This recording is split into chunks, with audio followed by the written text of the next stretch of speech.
Hi, my name is Jessica Monghe, and you're listening to Journey with Jess. I am so excited to be presenting you this very, very important episode. October is Domestic Violence Awareness Month, and I got the honor to interview Jessica Rebelo. She is a licensed clinical social worker and a trauma-informed life coach, and the owner of Unleashed Potential Life Coaching and Counseling. Understanding the fragility of working with trauma, she aims to give hope to individuals who feel paralyzed by their intense emotions and feel haunted by the pain of their trauma. Specializing in domestic violence and assault, Jessica assists her clients in creating a life full of fulfillment, joy, and freedom from the pain of their unhealed trauma. Trigger warning, we talk about domestic violence and the signs, what you can do, how you can help. Take your time listening to this. It is jam-packed of wonderful, important information. Without any further ado, this is Jessica Rebelo. All right, Jessica, thank you so much for agreeing to be on my episode of Journey with Jess. I wanted to talk today about domestic violence since October is Domestic Violence Awareness Month, something that's near and dear to my heart and something that I think needs much more awareness than what we have now. Can you tell us a little bit about yourself and the work that you do? Yep. So my name is Jessica Rebelo. I am the owner of Unleashed Potential Life Coaching and Counseling. I've been working with domestic violence victims and sexual assault victims my whole career. So I am all trauma focused, trauma informed, and like you, domestic violence is also very near and dear to my heart. Thank you for sharing that. Can you explain to us a little bit more about what domestic violence is and the types of domestic violence there is? Yep. So domestic violence always goes down to the need to have power and control over another person. So there's always a huge shift in dynamic of somebody has more power than the other partner. And there's many different types of forms of, domestic violence and abuse. So it could be emotional abuse or psychological abuse, financial abuse, physical abuse, sexual abuse, any other types that, somebody is trying to get something from you or something over you. Is domestic violence usually only between partners, romantic partners? So it's not just intimate partner violence. Domestic violence could also be within the workplace. It could be within a family system. It could be between two friends. It's really anywhere. What are some signs? Let's say someone listening, they are the victim. What are some signs that they can pick up on and try to figure out on their own? We'll just use it like an intimate partner, just for like some of these examples. So anytime that you feel like you're walking on eggshells or you're afraid to upset your partner for sharing your feelings or for sharing your thoughts, there's usually a fear element there. Also, if your partner is very controlling, either with what you wear or who you hang out with or the type of job you have or going to school, typically people who are abusive will also try to isolate you from friends and family members. So they create a dependence just on themselves. And then sometimes with any abusive relationship, it starts off really good and really healthy in a sense, right? There's a huge high to these types of relationships. And then once they feel like they have either control over you or they feel like they have, the ability, then you'll either start to see like some verbal remarks or some name calling or some harsh reactions and stuff like that. And if you're a person, like you're the friend, and you think that your other friend is experiencing domestic violence, what are some signs that you could pick up on so it's not like just a guess or over exaggeration or whatever it may be? I think if you just see a change in your friend's behavior, right? If you see that they're calling you less or they're texting you less or they're really isolated or withdrawn from themselves. Maybe they're not doing the hobbies that they used to do all the time, right? If you always went to the gym with your girlfriend 3 days a week and then all of a sudden that stopped and they were always with their partner, they were always with their boyfriend. I think, there is such an isolation within these relationships that I think that's the first part that people typically start to see. And a lot of times too, like if someone's in an abusive relationship, they're not always going to tell their friends like, oh, my boyfriend did this or my boyfriend did that. There's such a huge fear of judgment. So like that's not necessarily something to even look for or like look to hear from. Right. And as the friend, and you think that they're actually going through domestic violence, what is the best way to approach them without hurting their feelings or saying the wrong thing? I think it's just coming from it with a really patient, understanding, non-judgmental like approach, right? And like even just asking, I would never go up to a friend and be like, "Hey, is your boyfriend abusive?" Right? They're going to become defensive and protect their partner. But I would just ask about the relationship, like, "Oh, how is Joe, you guys have been hanging out a lot. You guys must be doing a lot of fun things together, right? Mhm. Like you almost flip it or switch it so it does create space for your friend to then talk about the relationship. And if you hear things that are unhealthy, you can be like, oh, well, I don't know, should he be doing that? Right? Like you could ask it in a way that's supportive, not like, oh, you don't deserve that. You need to move on. You need to break up with Mhm. him. Right? Because like that, I feel like that approach is just too invalidating that it doesn't necessarily work.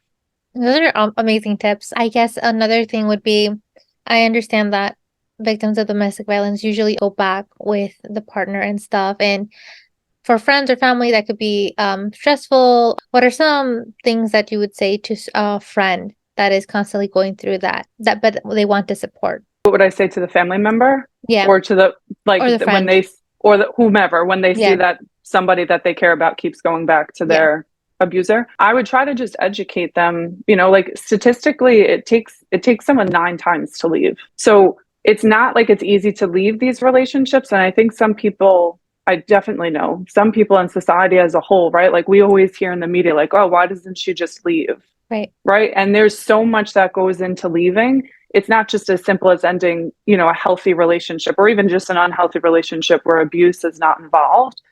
There's so much more invested in it, and there's such a huge safety element to it that I think people don't understand that. So in a sense, it's like just be patient and just encourage and provide unconditional love and support, as frustrating as that might be.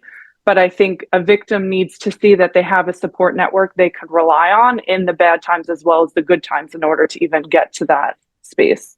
I've listened to a lot of other podcasts and documentaries of how the family member is always so frustrated and stuff, but also the victim is just going through so much. So it's really nice to be there and have a support system for them. And I think it's frustrating for everyone, right? A Yeah, lot of times a victim of domestic violence doesn't necessarily even want to be in the relationship, right? Sometimes they feel like they have to be in the relationship or they have no right. choice, or, there's such a helpless, hopeless feeling that they experience that like seeing another way is almost impossible. But like it doesn't mean that they're happy or they necessarily want to be in that position either.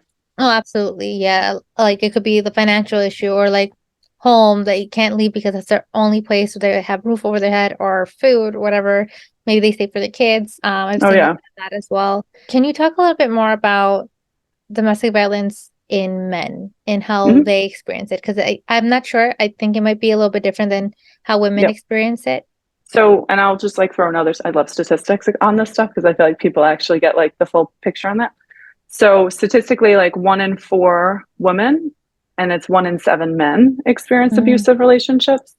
And for men, they are so different. So, I've worked with women and men. There's such a shame piece that men experience. And I'm not saying that women don't. I think it's just more so for men yeah, because asking for help or going to the police if they need an order of protection, right? Like for a man to walk into a precinct and say like my wife is abusive to me or my wife hit me, right? right. There's such a shame piece there, and there's almost a guilt piece of like, well, I should just be a better man or be a tougher man and I wouldn't be in this position.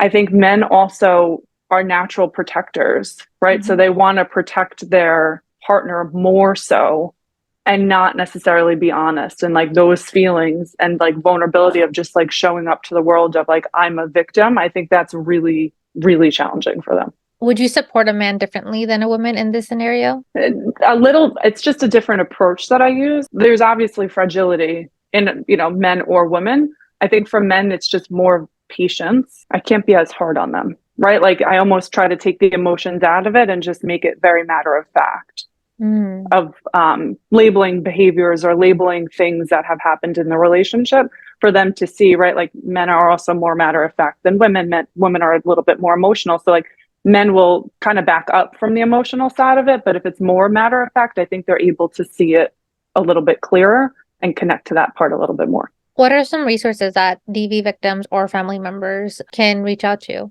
So there's always the National Domestic Violence Hotline that anyone could call or contact. And they have a great website that gives a lot of psychoeducation and a lot of options and stuff like that. But there's also like local domestic violence agencies. So like here in Suffolk County, LI Against Domestic Violence, it's an agency I support near and dear. A lot of domestic violence agencies have a 24-hour hotline that anyone could call.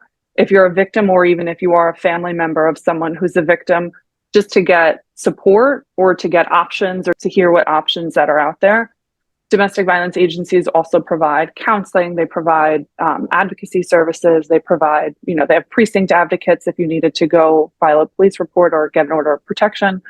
They also go to court with you. They have domestic violence shelters. Like there's so many support systems out there and supports out there. You just have to, be open and look for them. They're around, and they give so many services to victims. It's great.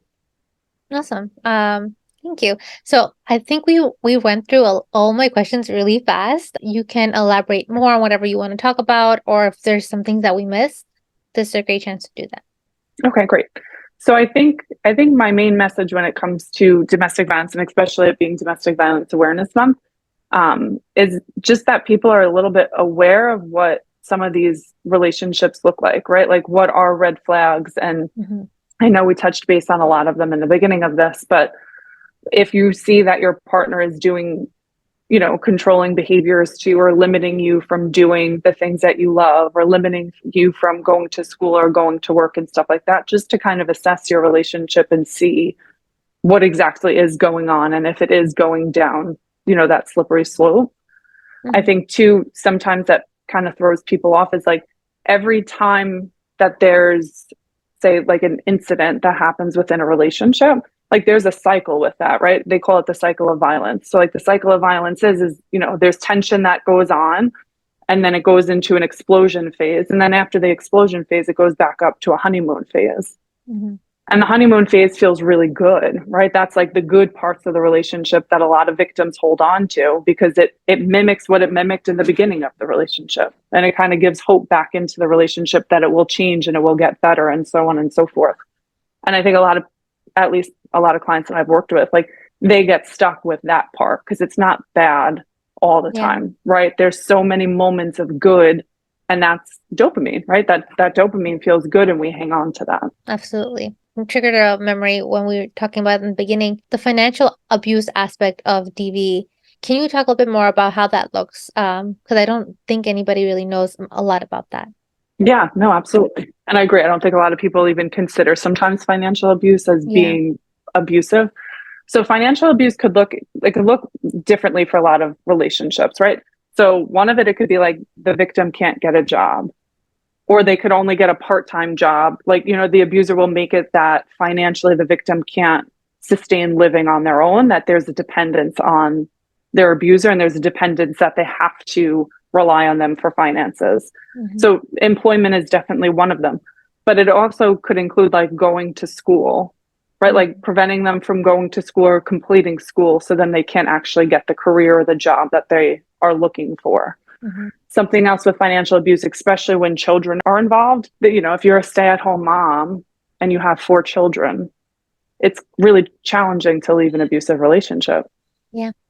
If you're not working and you're, it's a huge role to take care of kids, but like, where would you go? How would you get out? I think a lot of people kind of get stuck on that within the financial abuse realm.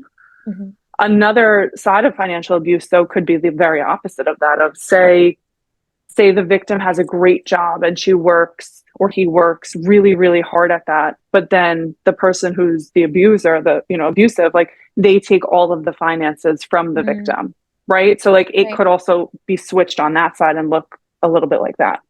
Is there, because I have a client who is in a similar scenario, can children be victims of DV from a parent, or would that be called something different? Children could definitely be victims from a parent. Some people will call that child abuse. Some people will call that domestic violence. I think they kind of fall within the same category. But even a child who witnesses their parents fighting or witnesses them arguing, say the parental figure was never abusive to the child, like that's still a child who's affected by domestic violence within the home. If there's a teenager or child that is seeking help and stuff, what resources are there for them? It's the same resources that are there for adults. A lot of domestic violence agencies also have children's counseling or teen counseling for them to also kind of have their own support networks. And they could also have someone to talk about these feelings and talk about stuff like that. A lot of times for kids too, there's a lot of like support groups for children who are affected by domestic violence. And it's a little bit easier for kids to kind of share what goes Right. on at home, if there's other kids that they could relate to that are kind of going through the same things. And those groups are usually more like psychoeducational, and like they'll just teach about like feelings and big feelings and what to do if, mommy and daddy are fighting, or, Hmm. safety planning and stuff like that. That's really nice to hear that there's resources like that out there. Yeah. Um, Yeah. would those support groups or resources need parental consent for things like that?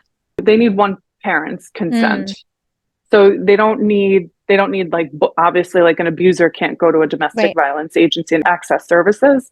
But if, say, the mom was the victim and she brought her 3 children in, the kids could get services because the mother brought them there. So she's giving That's the good. agency consent. Yeah. That's awesome. Is there anything else you want to talk about or add? I think the other, and like forever, whoever's watching this, if it's a family member or if it's a therapist or if it's somebody who knows nothing about it, it doesn't matter. Something to consider when dealing with someone who's a victim of domestic violence is just the safety component of it, Mhm. and making a safety plan with that person. So like I'll Mhm. go into, if that's good, Yeah, like a little bit perfect. about what a safety plan is and just kind of how that, like what that looks like. So a safety plan really is a document or a piece of paper or just a conversation, whatever's best for, the situation of like, what do you do if an abusive episode happens and you're a victim, right? So like if you are home and your husband comes home and whatever, there's an incident that happens, like how do you get out of your house? Hmm. What are the outlets to get out? If you leave an abusive relationship and you leave that relationship, make sure you have your location services turned off on your phone. Make sure you have a bag packed that has all of your important documentation or all of your children's important documentation all together. If you take medication, add that in your bag, right? Like anything important to kind of put in this bag so you are ready to leave. And also, like, if you are planning to leave a relationship, there is a huge safety plan. I always encourage everyone, like, if you're planning to leave an abusive relationship, like, please work with a professional who understands Hmm. domestic violence to help you make that safety plan, just so your life is not more at risk or more put into danger due to leaving. Because leaving is it obviously is very dangerous for a victim to leave. So, like, a safety plan is truly like number one, and it's something that I do with my clients almost like first, second session I work with them. That's wonderful. I think that's very important. Something that I don't really see talked about or even mentioned and stuff. I very much wanted to do this episode because another podcast that I listened to covered it with another therapist. That podcast is a true crime podcast, and that's kind of Mm-hmm. like the worst case scenario in DV victims. And I think it's very great to understand what to do, how to pick up the signs. And I hope I'm going to articulate this part well, but we know how bad it could get. And Yep. I don't want anyone to think that their situation is not that bad, so it's not DV. Mm-hmm. What is Like the low minimum? risk Yeah, the low symptoms. risk. Yeah, perfect. Because I don't want them to gaslight themselves out of thinking that Right. what they're going through doesn't matter. Right. I think a lot of people, kind of to go off on that point, a lot of people think that if there's no physical abuse, that it's not abuse, right? There's a huge assumption that like if someone's physically abusive, yeah, we're very good at labeling that as like that is abusive Right. behavior, that's domestic violence. The emotional abuse, though, I think is the most detrimental on people. Because it's not very black and white. There's so much gray in it. I think that also goes into like the tolerance a person has, right? Like if you're in a relationship and your boyfriend never calls you a name, and then one day he calls you, a derogatory name, you're going to feel that really intensely. But say I'm in a relationship and I'm used to being called names all the time, I have a high tolerance. I'm not going to necessarily pick up on that and be like, oh, that's abusive, that's wrong. Right. So I think some of the emotional abuse signs like are really like the low ones that most people don't necessarily pick up on. I also think controlling behavior is another one, right? Because a lot of times like controlling behavior looks like it's being protective, or the person's being protective about you, or they're worried about you, or they're concerned about you.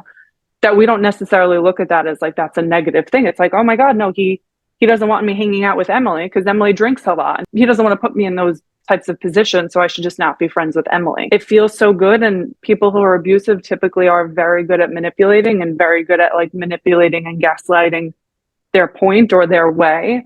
So it's believable. It's very believable. It's very easy to not pick up that it's, abusive nature. That's very wonderful to know. I feel like I've met people who've been in similar situations, but what can you do besides just be there for them, right?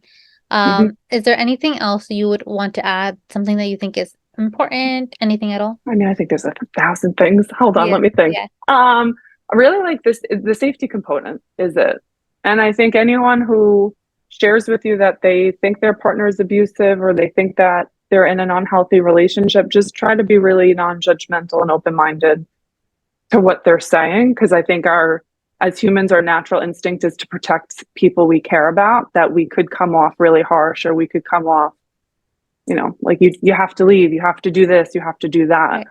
I think it's important, really important for victims of domestic violence to make their own decisions and to make their Mm-hmm. own choices. And like there's people that I work with that remain in their abusive marriage or remain in their abusive relationship, and I will support them through that, right? Like I'm not here to tell someone that they have to leave their relationship because that's not fair. I don't live in that. I don't exist in that relationship. They do. So it's like it's unconditional support, and as hard as that could be, or as difficult as that might be to manage, it is so, so needed working with this population. Do you work a lot with the Latino population or minority population? I do. Yep. So I know because I'm Latina, but in our world, it's very much like, oh, we're protective because the man is supposed to be protective and Yep. all these other things. What can you say about that, or is it similar to make sure you know where the line is drawn? Well, like genuine protection and like the toxic type. Right. I think because I think cultural influences and cultural beliefs and norms do get blurry because it is like, well, this is how my mom was treated and my grandma was treated, right? Like that's what I was raised with. So I would never look at it to be abusive or unhealthy. Mm-hmm. I think that population, it's almost like similar to men, Mm, right? Because like there yeah. is a huge sensitivity around it as well, because like you never want to do something to talk ill about your family members or to talk ill Mm-hmm. about your culture. And I think that's where a lot of victims within that realm, right, become very protective of that. And there's a lot of shame there and there's a lot of guilt connected to that. I think again, it's like almost separate the emotion from it and make it as black and white as possible and matter of fact, just to start to show it from a non-cultural perspective and a non-emotional perspective to see, Mm. you know what I mean, to kind of show like, do you feel like this is healthy or not healthy, and kind of start the conversation from there. Oh, that's wonderful. That's awesome. The next question that I had was, and you can let me know whether you want to answer it or share it, but have you ever lost a client, a victim of DV? Yes. Would you be able to give advice to any therapist who might go through that or is going through that? Good question. Hold on, let me think of my answer on that. I think if you're a therapist and you're working with domestic violence, you have to be realistic of what your role is and be realistic about the expectations that you put on yourself. I think burnout is high working with domestic violence because I think therapists make themselves like they have to be the hero, right? They have to save the victim or they have to save the child or whatever. They have to get them out of the relationship, and that's never our job. That's never our role, right? I think that's why I focus so much on safety of like I would rather, and I'd say it to my clients too sometimes, like I know I'm driving you nuts because we're talking about safety again, but like I overdo the safety component to it. So then I feel like, okay, I gave this person like the most I could possibly give them to keep themselves safe. But at the end of the day, I'm not in control over that. It's definitely challenging. Is there anything that therapists can do to, I guess, take care of themselves? Yeah, I think self-care is huge. I think a therapist, I mean, you probably relate to this too. Working with any population is huge. Like there has to be a balance of taking care of yourself in order to be able to take care and help other people. Something that I learned a little bit later in my career of, how not to take work home with you. And it's so Mm-hmm. much easier said than done because the stories that we hear are heartbreaking, and you so badly want to do something, and a lot of times we can't do anything except support the person or give education and stuff like that. So kind of learning not to take that home with you and just take the best care of yourself, so then you could help them. Thank you for sharing that. I'm sure someone's going to be able to take that and resonate with it, and it's going to help them in the long run. So the last question I'm going to ask you is, what is one piece of advice you would give to someone listening right now? To call for help or ask for help if they need it. And I think sometimes just knowing what options we have, right? If you're a victim of domestic violence, you could anonymously call a domestic violence agency and just explain your situation and never say your name and never say your abuser's name, and just ask what services there are, right? Ask what options you have. I'm a firm believer in knowledge is power. And not that you need to do anything with that knowledge, but sometimes just having it gives a little bit of hope and a little bit of security that you do have choices and you're not stuck, even though you 1000% feel like you are. Thank you for listening to this episode of Journey with Jess. I hope you enjoyed it, and stay tuned for next week's final episode of season 2. Thank you for listening.